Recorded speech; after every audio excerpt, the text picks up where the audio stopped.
Народное радиода «Жұлдыз жорамал».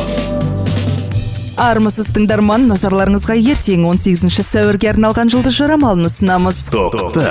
Бүгін аян беретін түс көруіңіз мүмкін. Есіңізде сақтауға тырысыңыз. Бүгінде бәріне үлгеру үшін қолыңыздан келгеннің барлығын жасайсыз. Алайда уақыт сиқырланғандай тез өтеді. Торпақ. Бүгін қасыңызда жүрген адамға сізді еркелетуге рұқсат беріңіз. Жүректегі мұздың еритін уақыты келді, өкінбейсіз. Егер біреу сізге агрессия көрсетсе, оған жауап қайтармауға тырысыңыз. Егіздер. Бейнеңізді жасырамын деп ойламаңыз. Уақытты келгенде шын бет бейнеңіз көрініп қалады. Апатқа ұшырамас үшін көлікпен сапар шегуден аулақ болу керек. Шаян. Курстарға жазылу үшін тамаша күн. 7 рет өлшеп 1 ретке істеген ескі мақал-мәтел туралы ұмытпауымыз керек. Әйтпесе бір нәрсені білдіруіңіз мүмкін. Арыстан.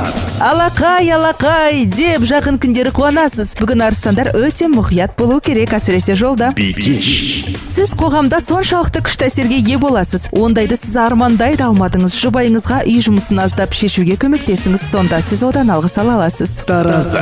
Бүгін таразылар мақтан ететін нәрсе жасайды. Харизмасының арқасында бәрінен құтылады. Шаш таразға сапар жоспарланған болса, кейінірек нәтижеден көңіліңіз қалмас үшін оны тоқтатуға тырысыңыз. Сары шаян.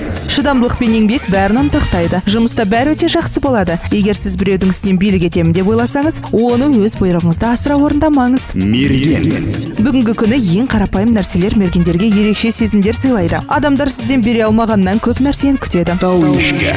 Өзіңіздің әріптестеріңізден артықшылығыңызды көрсетпеуіңіз керек, өйткені жер дөңгелек, қызғаныш пен тіл көз тағы бар дегендей. Су құйғыш. Бүгін су құйғыштың аузында сәттілік сөзі болады. Ол бүгін оларға күлімсірейді. Маңызды тапсырманы ұзақ уақытқа кейінге қалдыра тұрыңыз. Қазір уақыт емес. Балықтар. Өмірде баяу, бірақ сенімді түрде жүзіп жүресіз. Бұл сіздің мақсатқа жақындағаныңызды білдіреді. Және осыдан көздеріңіз сиқырлы жарқылға толады. Болашаққа арналған жобаларды егжей-тегжейлі жоспарлауға уақыт бөліңіз. Өйткені жақын арада оларды өмірге әкелетін уақыт келеді. 18 сәуірге арналған жылды жорамалымыз осындай. Жұлдыздарыңыз жарық болсын. Народное радиода «Жұлдыз жорамал».